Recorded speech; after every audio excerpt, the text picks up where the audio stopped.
Selamat tahun baru 2024. Akhirnya kita sampai di tahun 2024 dengan segala tantangan dan kesempatan yang ada di tahun 2023. Semoga di tahun 2024 kita semakin baik dalam mengejar setiap impian-impian kita.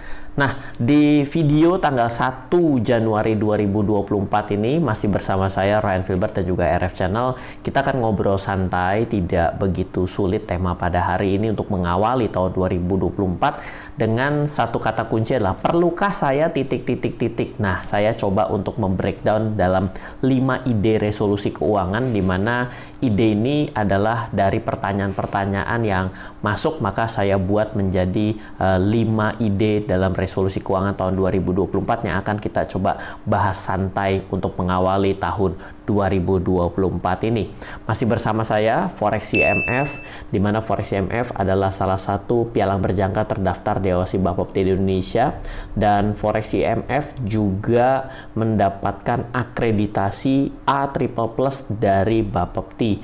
Jadi kalau belum tahu bahwa yang namanya pialang berjangka, atau biasanya orang di Indonesia lebih kenal platform trading forex ya, itu diawasi oleh Bapepti. Dan ada yang legal dan ada yang ilegal. Yang ilegal itu adalah beroperasi di luar Indonesia tapi menggait trader-trader yang ada di Indonesia. Nah, itu tidak ada satu aturan yang dikatakan kita tidak boleh sebenarnya, tapi kita harus tahu bahwa kalau ternyata Anda dirugikan dalam trading forex dengan broker-broker yang tidak terdaftar di Indonesia, maka tidak ada satupun di Indonesia aturan yang bisa membantu Anda untuk menyelesaikan masalah dalam trading yang bermasalah pada broker tersebut. Oleh karena itu, bila Anda ingin trading forex, maka disarankan untuk bisa bergabung, bertransaksi, berdagang, trading di platform broker forex yang terdaftar dan diawasi Bapepti. Nah, International Mitra Futures atau Forex IMF adalah mendapatkan akreditasi A triple plus tertinggi sepanjang periode Januari sampai dengan September 2023. Semoga Forex IMF bisa mempertahankan akreditasi ini menjadi suatu kebanggaan.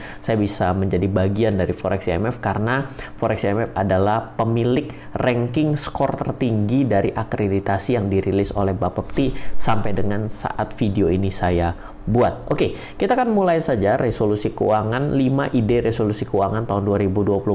Happy New Year, tadi sudah kita sama-sama untuk menselebrasi gitu ya. Nah, yang pertama adalah mungkin buat Anda yang pada tahun 2023 masih belum memiliki resolusi mengenai investasi, pertanyaannya adalah apakah di tahun 2024 perlukah saya berinvestasi? Ya.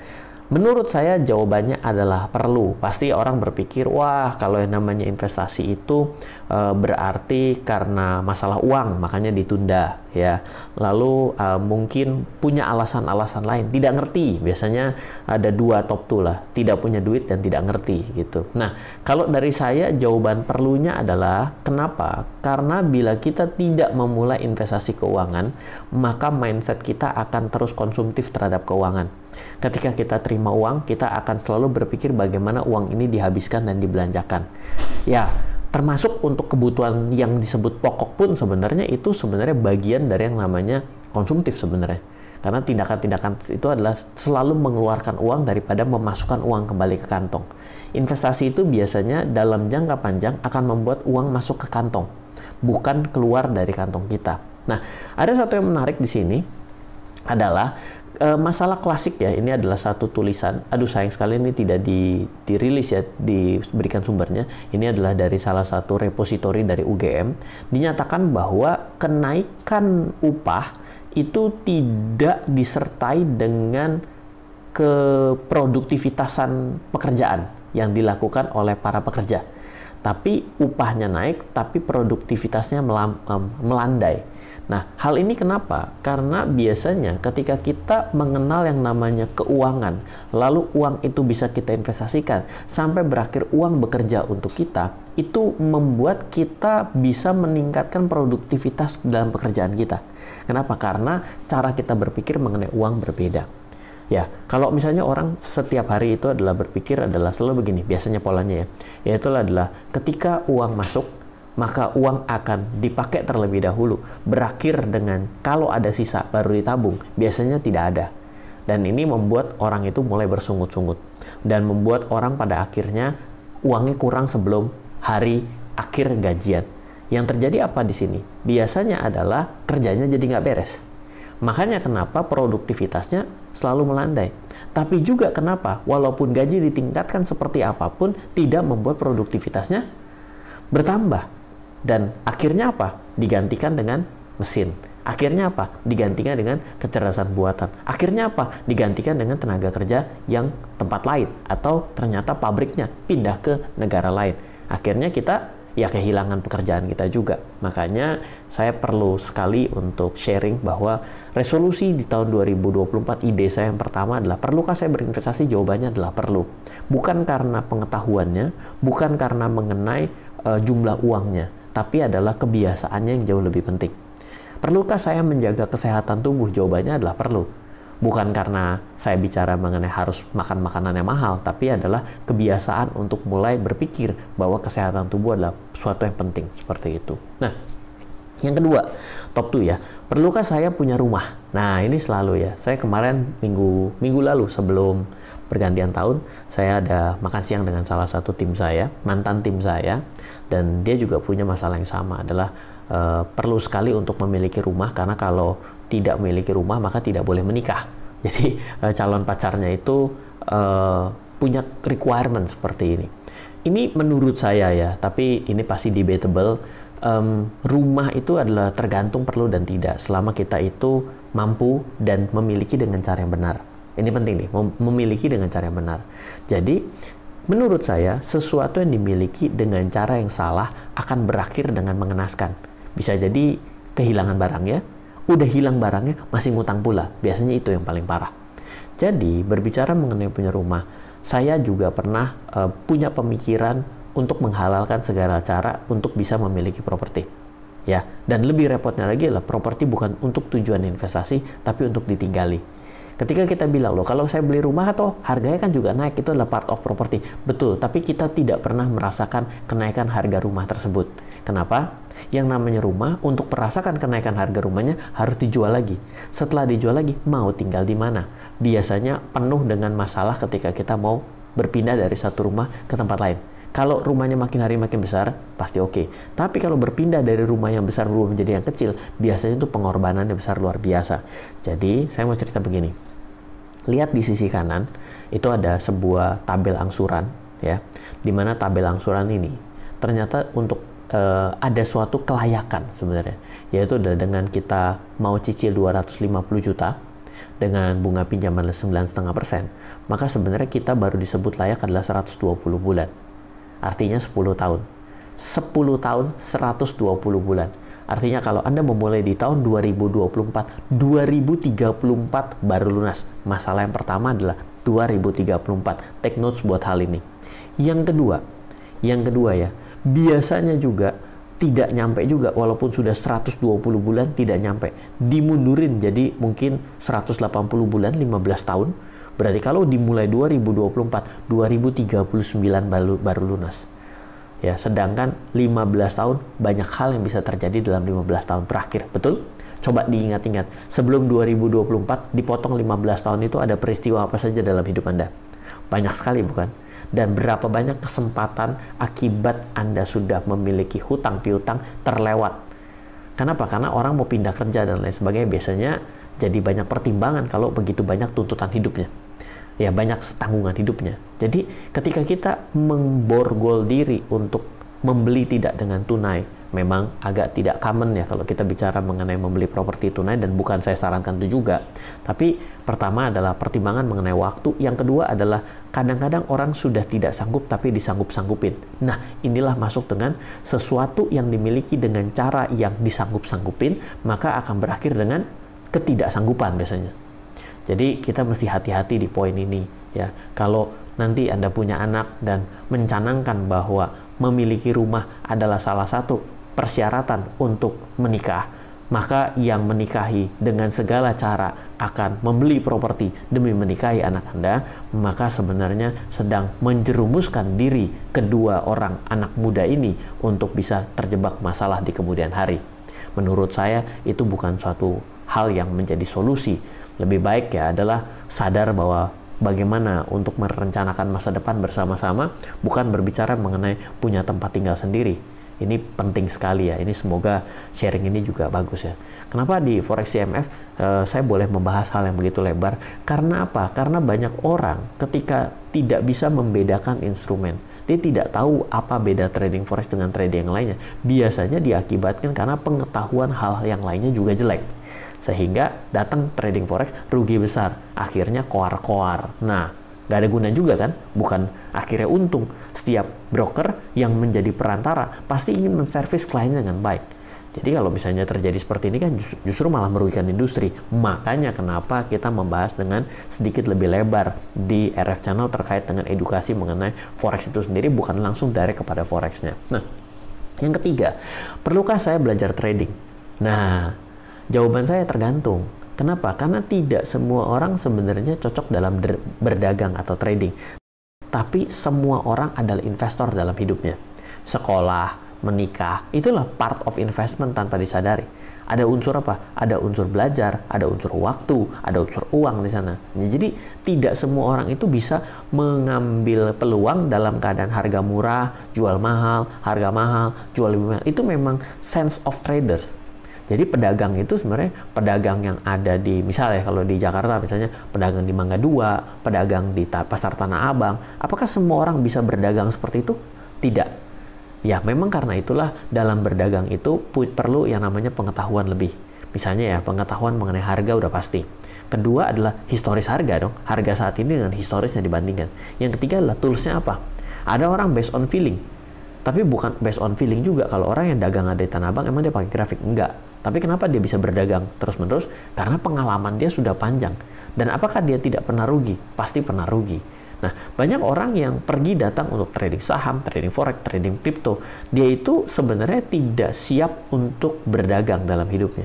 Tidak memiliki pengetahuan yang cukup, tidak mau belajar, akhirnya terjebak dalam bukan berdagang, tapi berspekulasi, coba-coba siapa tahu untung. Tanpa apa? Tanpa tools, tanpa knowledge, tanpa ya banyak hal yang dia tidak miliki, termasuk mental juga. Jadi, kalau Anda mau mulai belajar trading, bukan suatu hal yang salah. Tapi catatan pertama, tidak semua orang sebenarnya cocok dalam trading. Ada banyak teman-teman saya yang trading akhirnya hanya menjadi seorang investor. Ya, ada orang yang mulainya adalah dengan mengenal satu instrumen, misalnya saham, tapi akhirnya bertualang pergi kemanapun. Contohnya adalah saya. Oke. Nah, perlukah saya peduli dengan kondisi global? Kondisi global itu di luar Indonesia, ya. Ataupun bahkan ada yang tidak mau peduli dengan kondisi perekonomian yang ada di Indonesia. Menurut saya perlu sekali untuk mengetahui kondisi global dan juga kondisi di Indonesia. Kenapa? Karena peluang muncul dari setiap masalah. Tren biasanya datang dari luar negeri. Kita tertinggal. Makanya kita jadi tertinggal tren terus. Dan kita tidak bisa berada di depan daripada tren itu. Ya, jadi trend follower yang tepat gitu ya. Bukan akhirnya orang udah hype baru datang ke sana. Ya, itu artinya biasanya orang-orang seperti ini justru malah yang akan rugi. Orang udah tahu harga kripto kemarin kencang, malah dibeli. Harga emas lagi naik kencang, 2050 US dollar per troy, malah dibeli. Kenapa mereka akan selalu menjadi yang tertinggal? Karena mereka tidak pernah peduli akan kondisi global. Sehingga apa yang dilakukan hanya cuma tinggal ikut-ikutan, di mana orang sudah untung, dia berarti yang berdiri di puncak. Nyangkut di pucuk biasanya. Akhirnya malah jadi rugi yang besar. Seperti itu. Jadi menurut saya kondisi global itu perlu kita ketahui. Biasa satu, kita perlu lihat yang namanya tren inflasi. Dua, kita juga mesti melihat yang namanya di mana yang mengalami penguatan, di mana yang mengalami pelemahan.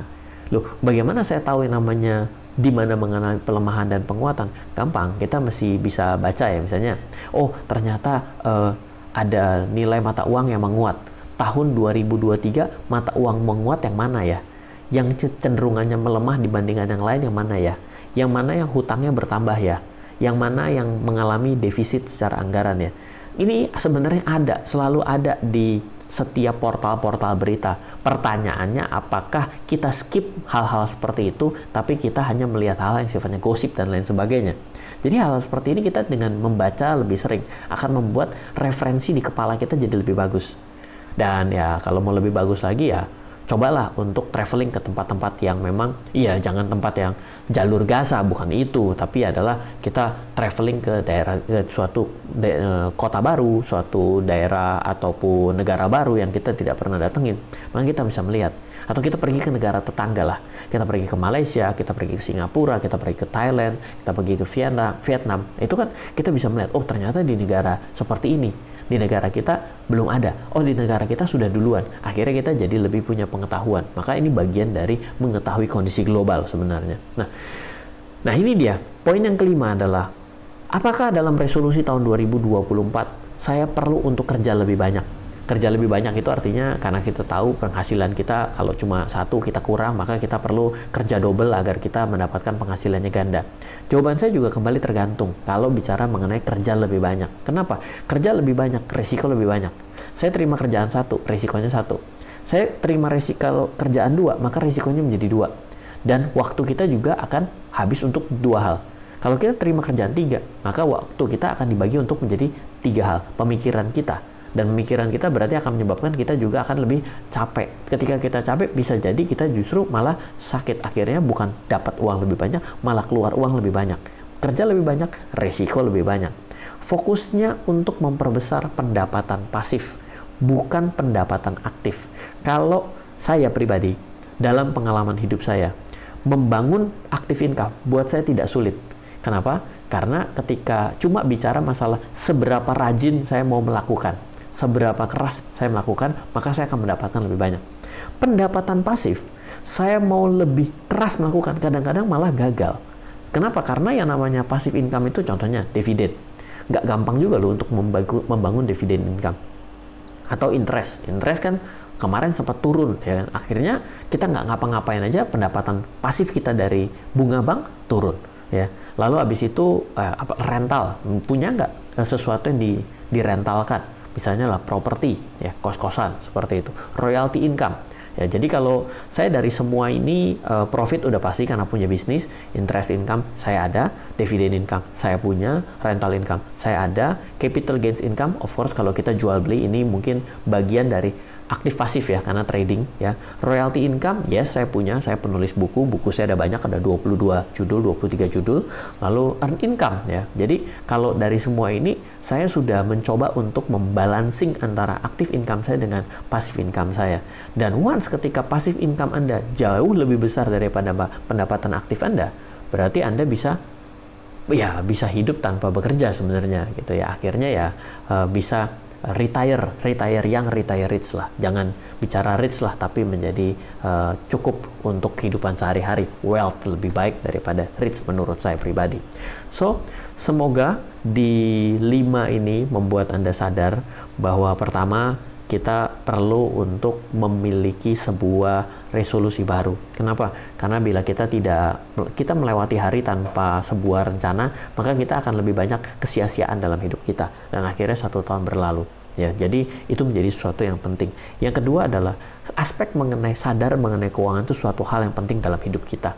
Kenapa? Karena ketika kita bekerja saja, itu tidak bisa membuat kita menjadi lebih baik. Kita perlu bekerja dan merencanakan uang yang didapat itu kemana perginya. Dan yang repot adalah ketika kita sudah terlanjur banyak pengeluaran. Ini menjadi PR ganda. Sudah harus mengatur keuangan kembali, berani memotong, dan ini sangat menyakitkan. Dan juga berani bergelut dengan orang di sekitar kita. Ini juga masalah selanjutnya.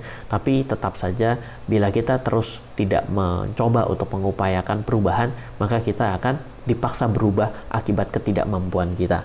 Semoga selalu bermanfaat. Dari saya Ryan Filbert dan juga Forex EMF. Forex EMF juga menginginkan Anda untuk mencoba aplikasi terbaru yang dimiliki oleh Forex EMF. Anda bisa akses melalui Play Store sekarang juga bernama Quick Pro, di mana Quick Pro itu banyak sekali informasi-informasi mengenai pasar, dan juga Anda bisa trading direct dalam pasar forex, commodity dan derivatif bersama Forex EMF melalui aplikasi Quick Pro. Silahkan Anda download dan coba sekarang juga. Semoga selalu bermanfaat. Dari saya Ryan Filbert, selamat tahun baru sekali lagi. Bye-bye.